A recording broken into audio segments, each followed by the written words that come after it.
Hello दोस्तों, स्वागत है आप सभी का आपके अपने चैनल प्रियम श्रीवास्तव में। दोस्तों, यदि आप वीडियो रैक एग्जाम की तैयारी कर रहे हैं तो आज की यह वीडियो आप सभी के लिए बहुत ही महत्वपूर्ण होने वाली है। दोस्तों, जैसा कि हमने इसका जो सिलेबस है पहले ही बता दिया है, इसका जो डेट है दोस्तों निश्चित हो चुका है। हमने इसके बाद वीडियो बना चुकी है। 27-28 जून को ये आपका जो डेट है निश्चित हो चुका है।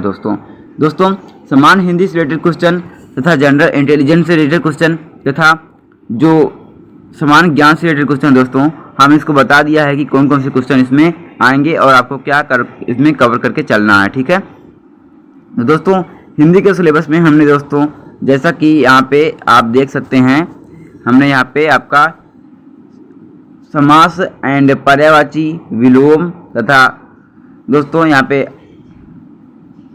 इतने हमने यहाँ पे कवर करा दिए हैं। आपके रस अभी नहीं हुआ है, आपका अलंकार भी नहीं हुआ है, समास हो चुका है, पर्यायवाची विलोम तथा इसके जो 200 क्वेश्चन हैं उसको भी हमने कवर करा दिया है आपकी एग्जाम में, जो कि पिछले ईयर्स भी का एग्जाम में आए थे तो उनको भी हमने इसमें सम्मिलित कर लिया था। लेकिन अब हम इसमें जो कि आपका एक अलग अलग सिलेबस है उनके ऊपर वीडियो बनाना चाहते हैं ताकि आपको अच्छे से उसके माइंड सेट में बैठ जाए। तो दोस्तों आज की इस वीडियो हम दोस्तों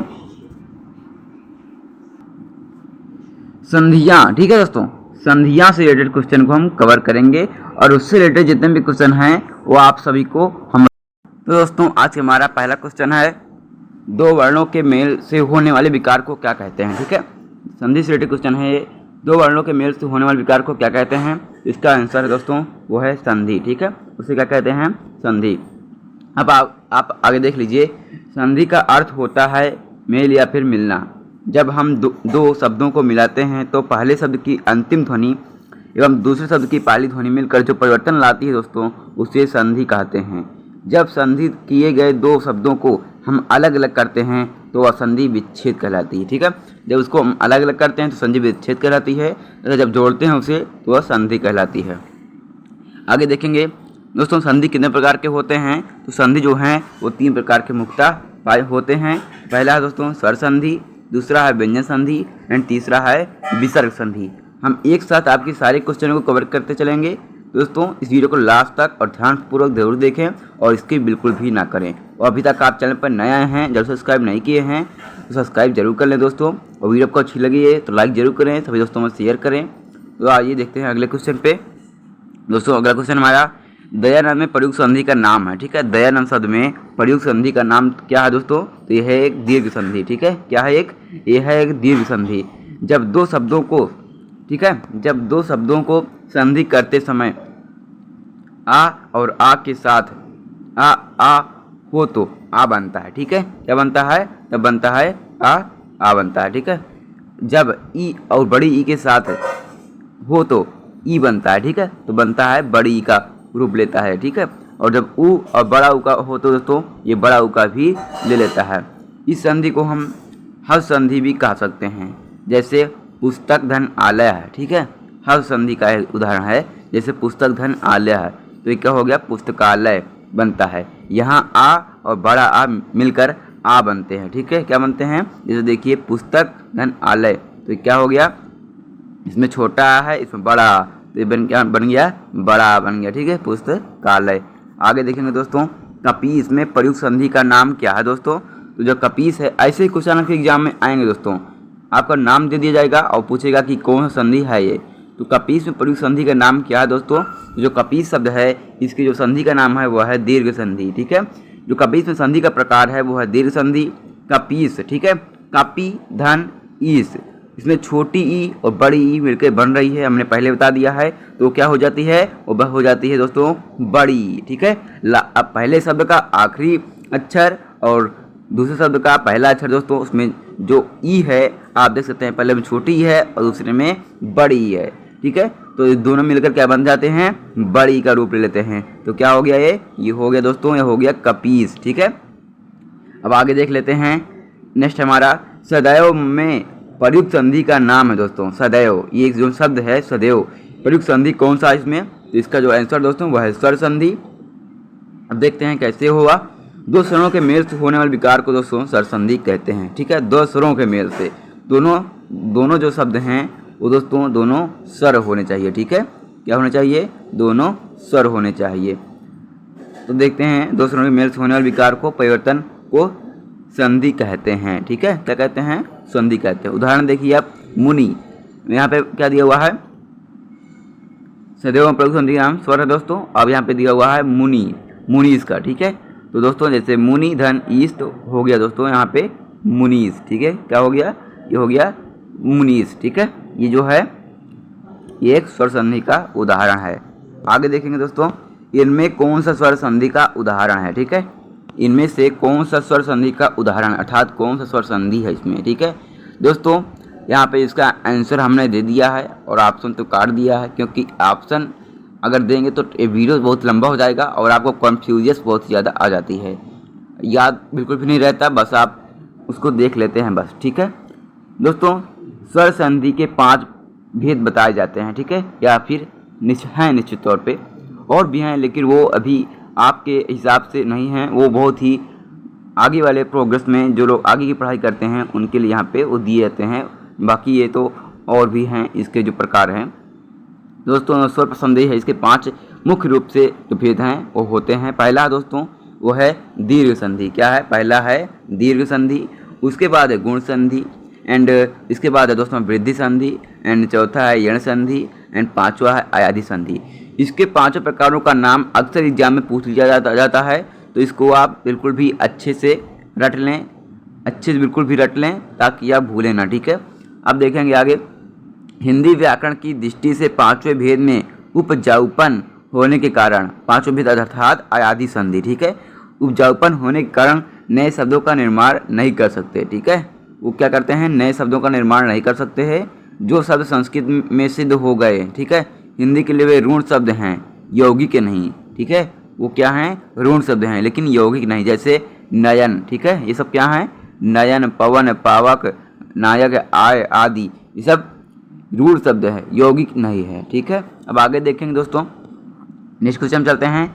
निम्न में से कौन सा शब्द वृद्धि संधि का उदाहरण नहीं है? ठीक है, यहाँ पे उदाहरण पूछा नहीं गया कि वृद्धि संधि है, वृद्धि संधि जो नहीं है, जिसका जो आंसर दोस्तों वो है गुरूपदेश। ठीक है, जो गुरूपदेश है वो वृद्धि संधि नहीं है। ठीक है, वो वृद्धि संधि नहीं है। इस संधि का जो बनाने का नियम दोस्तों यहाँ पे आप देख लीजिए। पहला देखिए दोस्तों, पहले वर्ड का जो इसको संधि पहले संधि विच्छेद कर लेते हैं। देखो कैसे बन के बना है। ठीक है, ये मिलके बना है गुरु धन पदेश। ठीक है, क्या बना है? गुरु धन पदेश। तो आप देख लीजिए गुरु धन पदेश।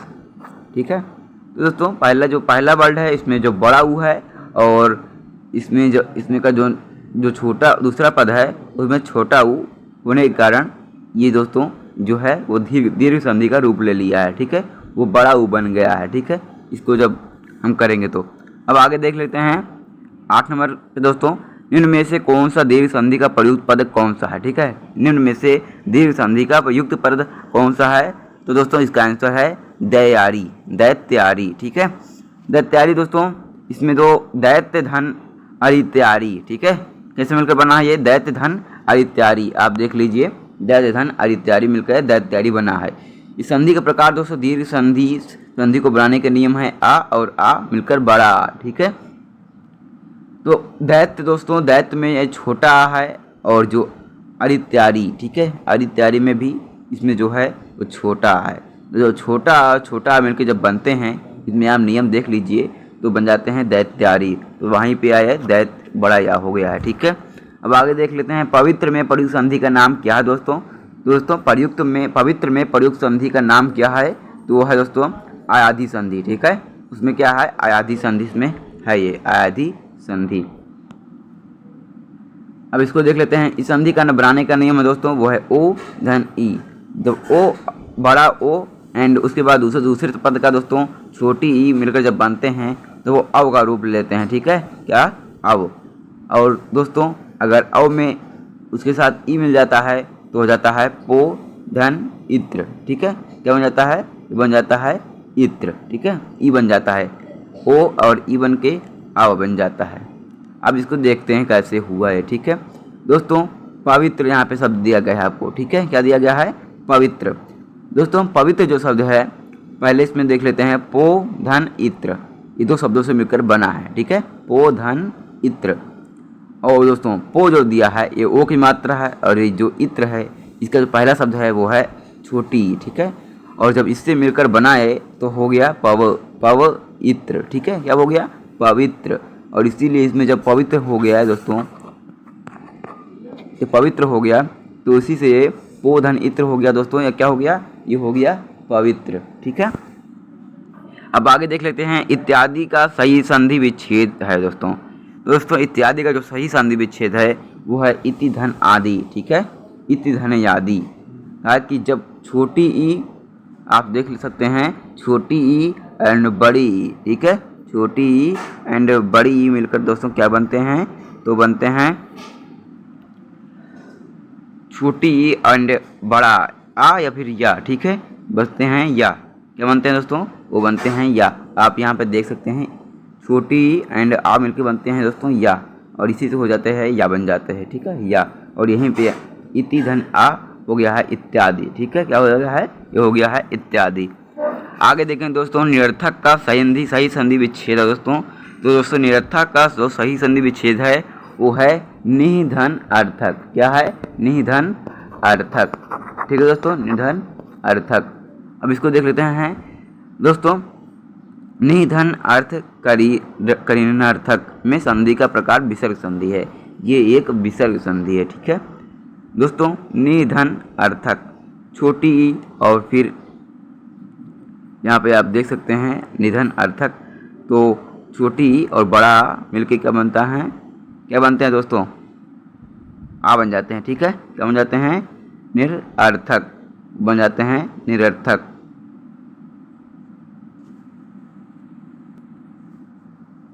वो बन गया दोस्तों निरर्थक।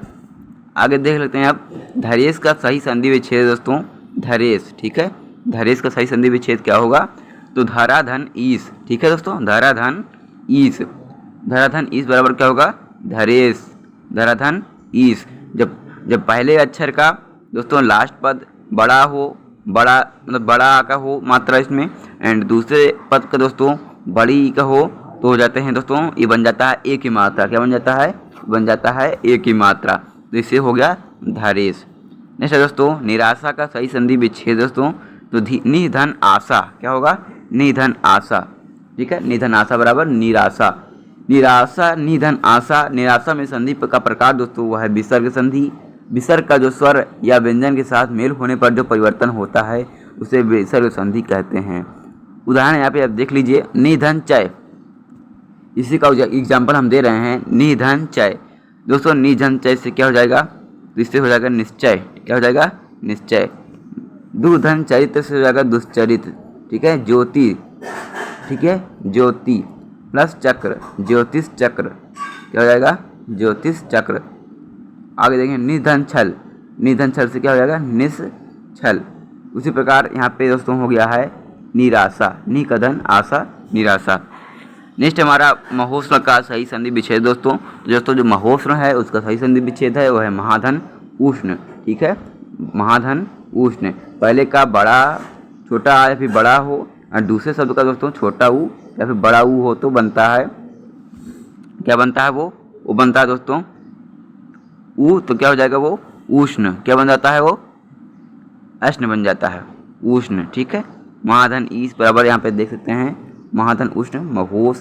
पहले देखते हैं यहाँ पे देख लें आप महेश, जैसे महाधन ईस, ठीक है। महाधन ईस हो जाता है महेश। उसी प्रकार आ एंड जो दूसरे शब्द का दोस्तों ई है वो हो जाता है। उसके बाद देखेंगे महाधन उष्ण दोस्तों महोष्ण हो जाता है, ठीक है। उससे क्या होगा? ऊ बन जाता है ओ की मात्रा, ठीक है। जो बड़ा पहले पद का बड़ा और दूसरे पद का छोटा ऊ दोनों मिलकर क्या बन जाते हैं? बन जाते हैं वो बड़ा ओ की मात्रा। आगे देखें दोस्तों आशीर्वाद का सही संधि विच्छेद है, ठीक है। आशीर्वाद का सही संधि विच्छेद है आशी धनवाद, ठीक है। आशी धनवाद अर्थात संधि का जो प्रकार है वो है विसर्ग संधि। विसर्ग का जो स्वर या व्यंजन के साथ मेल होने पर जो विकार उत्पन्न होते हैं उसे विसर्ग संधि कहते हैं। उदाहरण निधन चय निश्चय एंड चक्र धन ज्योतिष चक्र, निधन छल निश्चल, ठीक है। अब आप यहाँ पे देख सकते हैं जब आशीर्वाद, ठीक है, क्या दिया हुआ है? आशीर्वाद। जब पहले पद का दोस्तों बड़ी की मात्रा और दूसरे पद का जो बड़ा की मात्रा हो, उसमें 2 पॉइंट जो लगे होते हैं आहा की मात्रा के, जब दोनों मिलते हैं तो ऊपर रेफ की मात्रा बन जाते हैं। ठीक है, किसका बन जाते हैं? रेफ की मात्रा, जो यहाँ पे लगा हुआ है आशीर्वाद में। ठीक है, तो दोस्तों आज के लिए बस इतना ही। वीडियो को अच्छी लगी तो लाइक जरूर करें। मिलते हैं नेक्स्ट वीडियो, तब तक ले जाएं। जय भारत, वंदे मातरम।